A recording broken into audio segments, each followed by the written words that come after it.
السلام عليكم. اليوم في مطبخ ام هاد ان شاء الله راح ندير لكم لي طارت بالفراز وحتى الكريمه بذوق الفراز. كنت عملت لكم من قبل بلي فراز، لكن هذه المره حتى الكريمه راح نديروها بذوق الفراز ونوعا ما مختلفه على الوصفه الاولى. حتى العجينه راح تكون مختلفه لانه كل مره نعطيكم وصفه جديده. واش راح نحتاج في هذه الوصفه؟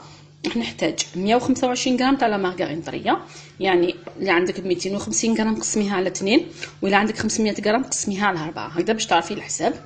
حبيبه تاع البيض، مغرف صغيره تاع لافاني، نص كاس تاع السكر عادي ماشي رطب، السكر عادي تاع النورمال عادي، والفرينه باش نلمو العجينه. كما راكم تشوفوا العجينه تاعنا ما فيهاش الخميره. وراح نستعمل هاد الليمون تاع السيليكون ولا اي مول عندك، حنستعمل هادوما، ولا استعملي اي نوع عندك في الدار. نبداو بالطريقه مباشره. اذا ندير السكر، ندير لافاني والحبوبه تاع البيض. ها هما المقادير امامنا. نخدم هنا الاخوات اللي يحبوا يستعملوا الباتر مكاش احراج. اذا بنخلط مليح هاد الزبده والسكر والحبه تاع البيض ولافاني، نخلطهم حوالي دقيقه. اذا من بعد نبدا نزيد في الفرينه تتكل معنا العجينه وتكون طريه. دائما نوصيكم هذا النوع تاع العجائن يعني ما نخلطوهمش بزاف، يعني ما ندلكوهمش، يعني بالعاميه تاعنا ما تمدلكش غير بالاصابع. اذا هنا مازال تلصق لي، نزيد لها شويه تاع الفرينه حتى تتلم لنا. المهم تكون ما تلصقش وطريه. اذا راح نزيد الفرينه هنا بعد ما لميت العجينه تاعي. حنا دائما نحبوا الخدمه السهله، نحكم شويه تاع العجين نديرو في ليمول تاعنا بكل سهوله. نسيو كيفاش يعني نرقوها، نديرو لها شويه تاع الفرينه باش ما تلصقناش في اليد ونعملو. يعني تخصك العجينه زيدي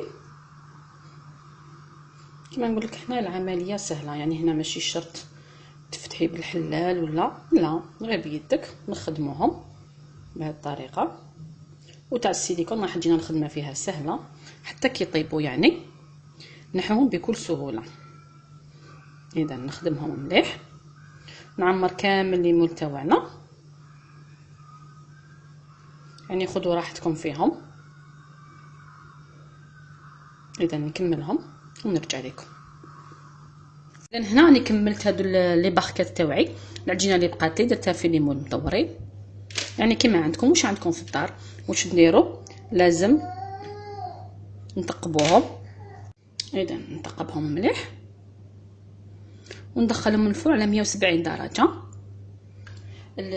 من الاحسن انكم تطيبوهم حموره، انا نحبهم حموره، ولا ما يحبهمش حموره يطيبهم بيوضه باش يجونا بنان. يعني هادو لي طاغط تاعنا.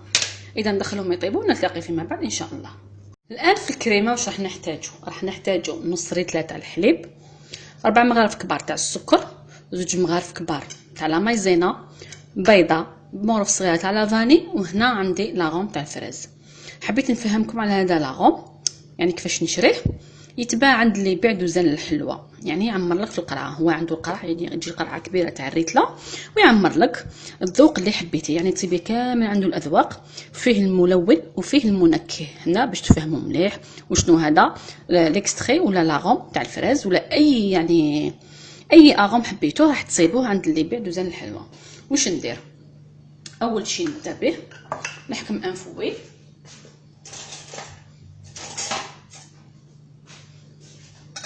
اذا ندير السكر تاعي وندير النشا،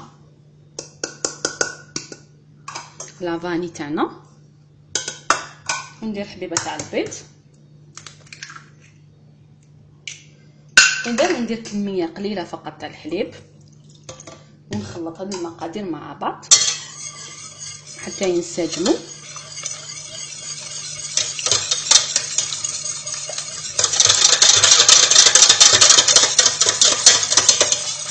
ونبقى نزيد في الحليب غير بالعقل حتى ينسجموا لنا مليح هادو المقادير مع بعض،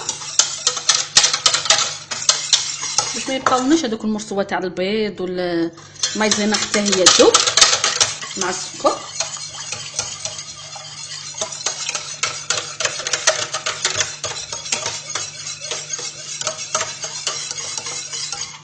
اذا وندلو شويه لاغوم. اذا ندير حوالي مغرف صغيره ماشي معمره ونشوف. اذا نديرها في الخليط ونخلطو مليح ونشوفو.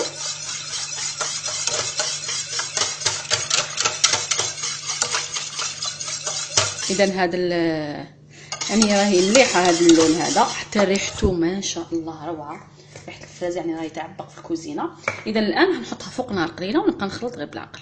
اذا هنا نبقى نخلط فوق النار، يعني ما تحبسوش تخلط الكريمه، يعني ان كان باتيسير نبقاو نخلط. هنا راهي تبدا تعقد لي الكريمه تاعنا باش تجينا رطبه، يعني تبقاي تخلطي بالقوي الكريمه تاعنا راح تجينا رطبه.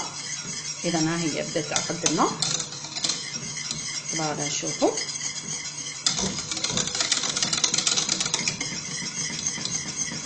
اذا ها هي بدات توجد لنا.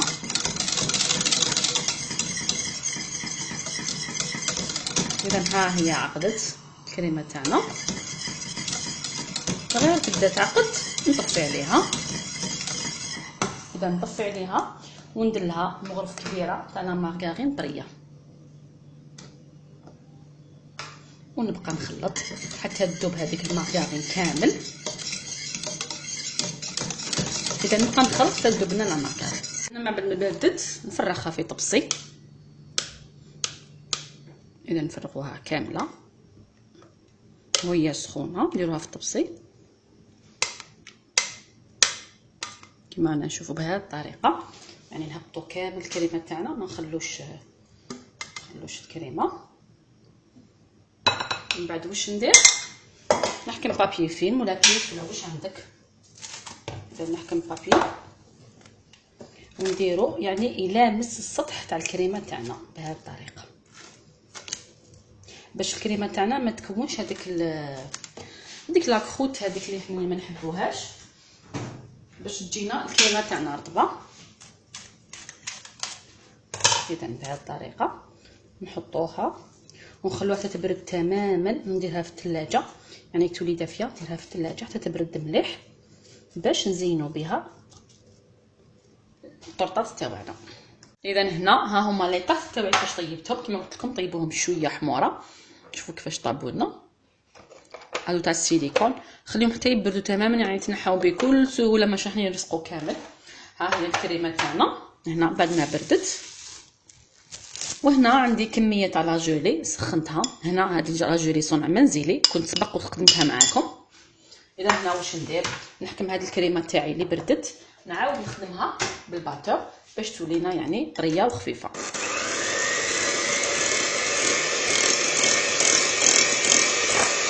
هنا واش راح ندير؟ هاد لاجولي هاديه راح ندير لها من نفس لاغوم اللي درتو في لاكريم، ندير شويه في لاجولي ونشوف، يعني ندير ونشوف اللون تاعها، لانه راح نديروها كامل ذوق فرز، يعني حتى لاجولي ونديروها ذوق فرز. ها هي امامنا كما نشوفوا بهذه الطريقه. يعني اللي يحب اللون اكثر يزيد، يعني حتى الذوق تاعها وتولي ذوق فرز. ها هي امامنا. اذا نحكم هاد لي طاس تاعنا. انا اليوم راح نعمرهم لكم بالملعقه فقط، يعني هنا ماشي شرط يكون عندنا كما نقولوا حنايا الماتيريال باش نخدموا حاجه شابه لولادنا، لا ماشي شرط. اون بوشادوي عندي لا بوشادوي لكن ماشي راح نستعملها اليوم. اذا ها هي امامنا. نجيب طبسي باش تبان لكم مليح. نحكم حبيبه تاع الفراز، ها هي مغسوله امامنا، نحي لها هذا الفوقاني فقط بهذه الطريقه. راه موسم الفراز يعني راه ما شاء الله في الاسواق تاعنا، ونقطع لكن ما نكملش للطرف بهذه الطريقه كما نشوفوا بالموس. من بعد نخدمها على شكل مروحه. ان شاء الله تكون الفكره وصلتكم بهذه الطريقه، ونديرها في الوسط تاع الحبه تاع الطارت. ها هي امامكم. من بعد واش ندير لها لاجولي بالبانسو. بسم الله. ها هي امامنا.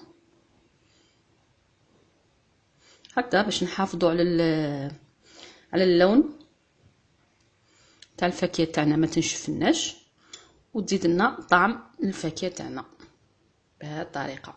اذا راح نكمل كامل لي طاغط تاعنا ونعاود نرجع لكم فيما بعد ان شاء الله. اذا ها هما لي طاغط تاعنا تاع الفراز واجدين امامكم، يعني حتى الكريمه بذوق الفراز، يعني عملنا كلش يعني بذوق الفراز، حتى الناباج درنا له ذوق الفراز. نتمنى انها تنال اعجابكم. العجينه يعني مغايره على العجينه اللي درتها الاولى. هذه العجينه تجي شويه مقرمشه، يعني الا حبيتهم تاكلوا مقرمشين كلهم في نفس اليوم، ولا حبيتهم يطراو خلوهم يوم كامل او ليله كامله راح يصبحوا طريين.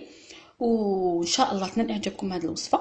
اذا راح نوريها لكم عن قرب يعني كيفاش عاملين هذو لي طاغط تاعنا، يجوا روعه. يعني نتمنى انكم ديروها في المنزل.